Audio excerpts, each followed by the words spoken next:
Hello guys, आप सभी का कृष्णा ग्रुप ऑफ कॉलेज में स्वागत है। हमारा जो बीएड 2 वर्षीय प्रोग्राम है, हम उसके अंतर्गत बीएड फर्स्ट ईयर में अध्ययन कर रहे हैं। हमारा बीएड फर्स्ट ईयर में जो पेपर है उसका नाम है अध्ययनकर्ता के रूप में विकास, growing up as a learner. इस पेपर के अंदर हमारा जो चैप्टर चल रहा है वह है किशोरावस्था। कौन सा? किशोरावस्था यानी कि एडोलसेंस। हम अपने इसी चैप्टर में अध्ययन कर रहे हैं। इस चैप्टर के अंतर्गत हमने जो एडोलसेंस के कैरेक्टरिस्टिक है, इंपॉर्टेंस है, उन सभी का अध्ययन किया। उनकी जो थ्योरीज है या ये कह सकते हैं हमने किशोरावस्था के सिद्धांत, अर्थ, महत्व का अध्ययन किया। हम अब अपने जो किशोरावस्था की विशेषताएं हैं उनका अध्ययन कर रहे हैं। हमने अपनी किशोरावस्था की विशेषताएं पिछली वीडियो में भी जो किशोरावस्था के अलग अलग पक्ष हैं उनके आधार पर अध्ययन किया कर रहे हैं। सो गाइस, हम आज अपनी किशोरावस्था की विशेषता जो हमारा टॉपिक है उसके अंतर्गत जो हमारे सामाजिक पक्ष हैं उसके आधार पर कुछ विशेषताएं दी गई है, उनके बारे में अध्ययन करेंगे। हमारा नंबर 1 है सामाजिक चेतना का विकास। कौन सा? सामाजिक चेतना का विकास। यह है हमारा नंबर 1। किशोरावस्था में किशोरों और किशोरियों में सामाजिक चेतना विकसित हो जाती है। वह समाज के बारे में सोच विचार करने लगते हैं। वे समाज में अपना स्थान ढूंढने का प्रयास करते हैं। अब वह क्या काम करते हैं उन सभी के अनुसार उनका समाज में किस प्रकार का स्थान है, समाज के अंदर उनको कोई जानता भी है या नहीं जानता है, उन सभी को वह ढूंढने लगते हैं और समाज में स्वीकृति प्राप्त करने की प्रबल इच्छा रखते हैं। यानी कि इस अवस्था में आने के बाद बालक या बालिकाएं ये चाहती है कि समाज में जो उनका समाज है, पास पड़ोस में, मोहल्ले में, उनको कोई जाने पहचाने। इस प्रकार के कार्य करते हैं वो कि उन्हें समाज के लोग जाने या पहचाने, अपनी समाज में उपस्थित होने की स्वीकृति चाहते हैं। वे चाहते हैं कि माता पिता, मित्र, अध्यापक और पड़ोसी आदि उनकी प्रशंसा करें और उनको मान्यता दे। यानी कि उनके जो माता पिता हैं, उनके जो पड़ोसी हैं, रिश्तेदार हैं, मोहल्ले के लोग हैं, समाज के लोग हैं, वह उनकी प्रशंसा करें। इस प्रकार के काम करते हैं जिससे कि उनकी प्रशंसा हो। हमारा नेक्स्ट पॉइंट है मित्र मंडली के प्रति निष्ठा। यानी कि क्या है? मित्र मंडली के प्रति निष्ठा। किशोरावस्था में प्राय सभी किशोर और किशोरियां अपने मित्र मंडली से संबंध रखते हैं। यानी कि जैसे जैसे बालक बाल्यावस्था क्रॉस कर जाता है तो वह अपने जो मित्र होते हैं हमेशा अधिक समय उन्हीं के साथ बिताते हैं और उन्हीं से संबंध रखते हैं। अपने मित्रों की बात वह सर्वोपरि मानते हैं। यहाँ तक कि वे कुछ बातें अपने माता पिता की भी झुठला देते हैं, बट अगर मित्रों ने किसी काम को कह दिया सो वह काम पूरा हो गया। वह अपने मित्रों के प्रति समर्पित रहते हैं। उनकी पूरी निष्ठा अपने मित्रों के प्रति होती है। वे अपनी मित्र मंडली के साथ अधिक से अधिक समय व्यतीत करना चाहते हैं। उनकी हर बात मानते हैं और मित्र मंडली के आदर्श ही उनके आदर्श बन जाते हैं। जैसे उनकी मित्र मंडली के आदर्श होते हैं वह उसी का अनुसरण करते हैं, उन्हीं के अनुसार अपने कार्य करते हैं और वह भी उन्हीं के आदर्श बन जाते हैं। अगर किसी बालक की जो मित्र मंडली है वह गलत संगत में पड़ी हुई है तो उस बालक में भी गलत आदतें आ जाती है। इसीलिए जब बालक किशोरावस्था में प्रवेश करे तो प्रत्येक माँ बाप को यह ध्यान रखना चाहिए कि उनका जो बच्चा है वह किसी गलत मित्र मंडली के चक्कर में तो नहीं फंस गया है, क्योंकि जैसे माहौल में बालक रहेगा उसके अंदर उसी माहौल की जितनी भी क्रियाएं हैं, काम है, सभी वह सीख जाएगा।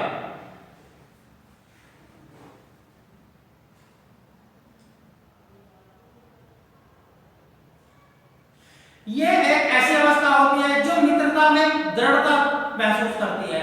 यानी कि इस अवस्था में बालक अपने अपने मित्रों के प्रति यानी कि पक्के वाले मित्र बन जाते हैं। बाल्यावस्था में कैसे थे? कच्चे वाले मित्र, कि आज हमने मित्र बनाए किसी बात के, किसी की खाने की चीज या किसी स्कूल में पेन के कॉपी के ऊपर हमारी आज मित्रता टूट गई। लेकिन किशोरावस्था एक ऐसी अवस्था है जिसमें पक्के वाले मित्र बन जाते हैं, जो एक दूसरे के प्रति अपना जीवन समर्पण करने के लिए तैयार रहते हैं। अपने मित्रों के चक्कर में आकर वह अपने माँ बाप को भी एक बार की छोड़ यानी कि चक्कर दे देते हैं कि आज हम किसी काम से जा रहे हैं, पता लगा कि वह तो अपने मित्रों के साथ ही घूमने चले गए। हमारे बिग्गी और हंट महोदय हैं, उनका कहना है जिस समूह में किशोर का संबंध होता है उसके लगभग सभी कार्यों से वह प्रभावित होता है। यानी कि जैसे एक किशोर जिस समूह का सदस्य बन जाता है, संबंध होता है, उस समूह के जितने भी कार्य होते हैं वह सब कार्य उस किशोर के भी बन जाते हैं। यह नहीं कि उस समूह के जो कार्य है वह किशोर उसका सदस्य होने के बाद उन कार्यों को ना अपनाए। अगर उस समूह के सदस्य गंदी आदतों में है तो वह भी गंदी आदतों में यानी कि पड़ जाएगा। अपनी भाषा, नैतिक मूल्य, भोजन करने की विधि, कपड़ा पहनने की आदतें आदि वह अपने समूह से प्रभावित होता है।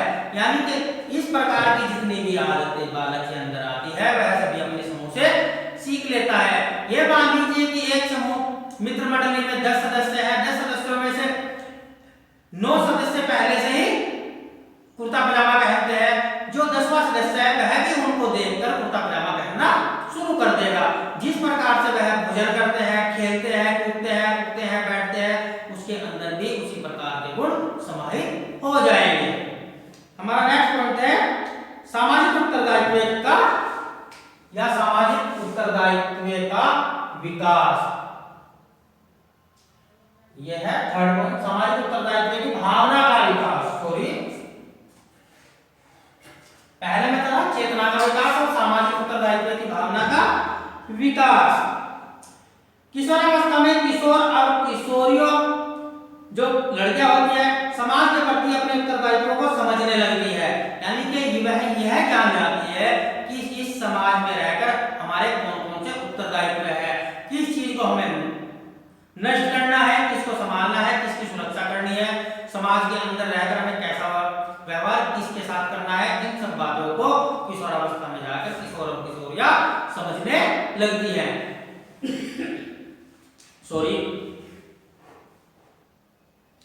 उनमें सामाजिक गुणों का पूर्ण विकास हो जाता है। वे सामाजिक हितों को अपने हितों से अधिक महत्व देते हैं। अभी बताया था जो सामाजिक हित होते हैं यानी कि समाज की जो संपत्ति होती है या सामाजिक कार्य होते हैं वह उनको अपने निजी कार्यों से भी अधिक महत्व देते हैं। अपना कार्य छूट जाए तो छूट जाए, बट जो समाज के कार्य है जैसे कि कोई त्योहार है, कोई उत्साह है, शादी मोहल्ले पड़ोस में शादी ब्याह है, उनमें पूरा दिन उन्हीं में लगे रहते हैं, वहीं पे साज सज्जा करते रहते हैं। इसीलिए वह समाज के जो हित होते हैं उनमें बहुत अधिक रुचि लेते हैं। सामाजिक नियमों और रीति रिवाजों को वे पूरी मानने में देते हैं, यथासंभव उनका पालन करने का प्रयत्न करते हैं। जितने भी हमारे सामाजिक रीति रिवाज होते हैं उन सभी में वह पूरी मान्यता देते हैं। अगर उनके परिवार के सदस्य भी उनको मना करें तो वह कभी नहीं रुकते। उनमें समाज सेवा की भावना तीव्र होती है और वे समाज में समायोजन करने के लिए तत्पर रहते हैं। जो हमारी समाज सेवा होती है उसकी जो भावना होती है उनके अंदर बहुत अधिक होती है और समाज के प्रत्येक कार्य करने के लिए वह सदैव तत्पर रहते हैं। हमारे राज महोदय हैं, राज के अनुसार किशोरावस्था में समाज सेवा के आदर्श निर्मित होते हैं। यानी कि जो किशोरावस्था होती है उसके अंदर जो समाज सेवा के जो गुण होते हैं वह पैदा होते हैं तथा पोषित किए जाते हैं और किशोर का उदार हृदय मानव जाति के प्रेम से ओतप्रोत हो जाता है। यानी कि जो समाज में लोग बाग रहते हैं उनकी दया देखकर जो किशोर होते हैं उनका हृदय भी ओतप्रोत हो जाता है और वह उनकी सेवा भाव करने लगते हैं तथा आदर्श समाज के निर्माण में सहायता करने की इच्छा से वह उदित उठता है। यानी कि वह एकदम से उठ जाते हैं। जो ये चाहते हैं कि हमारे समाज का किसी न किसी प्रकार से उद्धार हो जाए, उस उद्धार को करने के लिए वह हमेशा ही तत्पर रहते हैं। हमारा नेक्स्ट पॉइंट है यौन चेतना का विकास।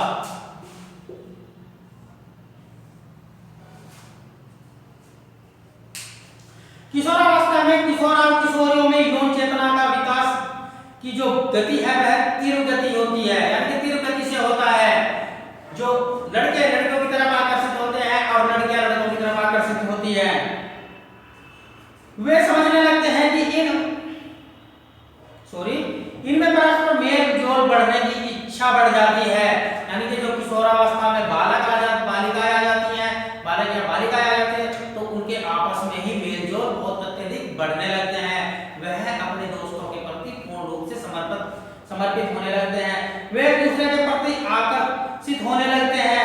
कुछ परिस्थितियों में समलैंगिक आकर्षण भी पैदा हो जाता है।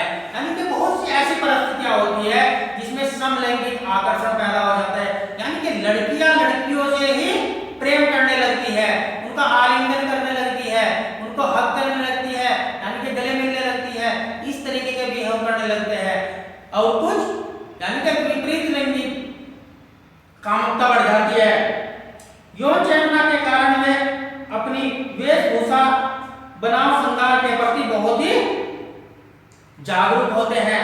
यानी कि जो यौन जागरूकता है उसके प्रति देखते हुए लड़के अपने आप को हमेशा आईने के सामने ही प्रेजेंट देखते हैं। यानी कि आप घर में जब भी देखोगे जो किशोरावस्था में आ जाता है तो हर समय अपने बालों को निखारता रहता है, अपने कपड़े सही करता रहता है, कपड़ों पे बिना बने इसके नहीं पहनता है। इसलिए और लड़कियां भी अनेक प्रकार के साज सज्जा के सामान इस्तेमाल करती है जिससे कि वह और भी आकर यानी कि सुंदर नजर आए, और अलग अलग परिधानों को पहनते हैं, अच्छी अच्छी चीजें खाना पसंद करते हैं। इस प्रकार से वह यौन आकर्षण के केंद्र बनते हैं। वह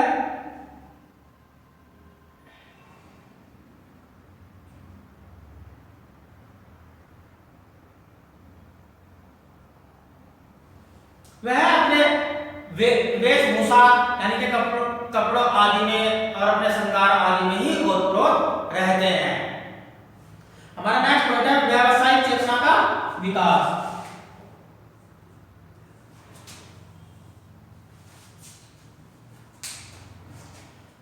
किशोरावस्था में किशोर और किशोरियां अपने व्यवसाय के लिए भी बहुत सचेत होती हैं। यानी कि वह इस बारे में हमेशा सोचते रहते हैं कि हमें आगे बड़ा होकर क्या बनना है, हमें किस प्रकार की यानी कि शिक्षा ग्रहण करनी चाहिए जिससे कि हम अपना जीवन सुखमय बना सके और अपना राष्ट्र का हित कर सके। वे समझने लगते हैं कि इन व्यवसायों पर ही उनका भविष्य निर्भर है और उनके चयन पर ही वह सामाजिक सम्मान और प्रतिष्ठा निर्भर करते हैं। यानी कि कोई कार्य होता है उसमें ही वह अपना ये समझ लेते हैं कि इन कार्यों के आधार पर ही हमारा जो भविष्य है वह निर्भर होगा। अतः वह अपने लिए अच्छे व्यवसाय का चयन करने के लिए जागरूक रहते हैं, हमेशा इसी जद्दोजहद में लगे रहते हैं कि हमें अच्छा व्यवसाय मिल जाए जिससे कि हमारा जो जीवन निर्वाह है वह सुख सुविधाओं के साथ व्यतीत हो सके।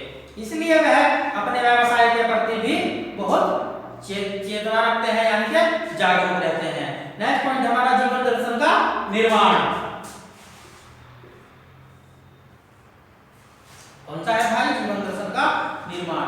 किशोरावस्था में किशोरों में उचित और अनुचित, अच्छे और बुरे, वांछनीय और अवांछनीय में अंतर करने की क्षमता का विकास हो जाता है। यानी कि यह एक ऐसी अवस्था है जिसके अंदर आते ही बालक या बालिकाओं में क्या अच्छा है क्या बुरा है उनमें आपस में अंतर करने लगती है, यानी कि क्या करने लगते हैं। यानी कि अगर हम ये काम करेंगे तो इससे हमें बुराई मिलेगी, ये काम करेंगे तो इससे हमें अच्छाई मिलेगी।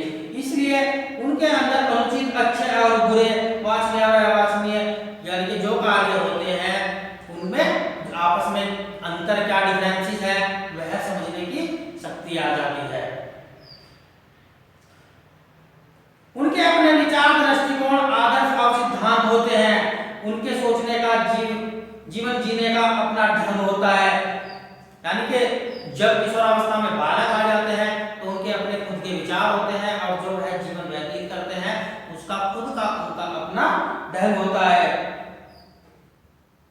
इस अवस्था में उनका जो जीवन दर्शन है यानी कि अपने जीवन के प्रति सचेत होना प्रारंभ हो जाता है। वह अपने जीवन के बारे में सोचने लगते हैं। किशोरावस्था एक ऐसी अवस्था है जिसमें किशोर और किशोरियों में तूफान के साथ यानी कि संघर्ष की अवस्था है। वह अपने प्रत्येक पक्ष को यानी कि सोच विचार करते हैं, प्रत्येक पक्ष को ठीक से जो जितने भी पक्ष होते हैं उनको सही प्रकार से लेकर चलते हैं। सो गाइस, हमारे जो ये सामाजिक पक्ष के आधार पर कुछ विशेषताएं थी किसकी, किशोरावस्था की, यानी कि किशोरावस्था की जितनी भी विशेषताएं हैं सामाजिक पक्ष के आधार पर हो गई, आपका संवेगात्मक पक्ष के आधार पर, शारीरिक पक्ष के आधार पर, मानसिक और बुद्धि के आधार पर, वो हमने पूरी कर चुके हैं अपनी अलग अलग वीडियो में, अलग अलग पार्टों में। सो गाइस, हमारी ये वीडियो यहीं तक, हमारी जो यह वीडियो थी वो यहीं तक थी। हम अपनी नई वीडियो के साथ आपको दोबारा मिलते हैं। तब तक के लिए धन्यवाद। Thank you.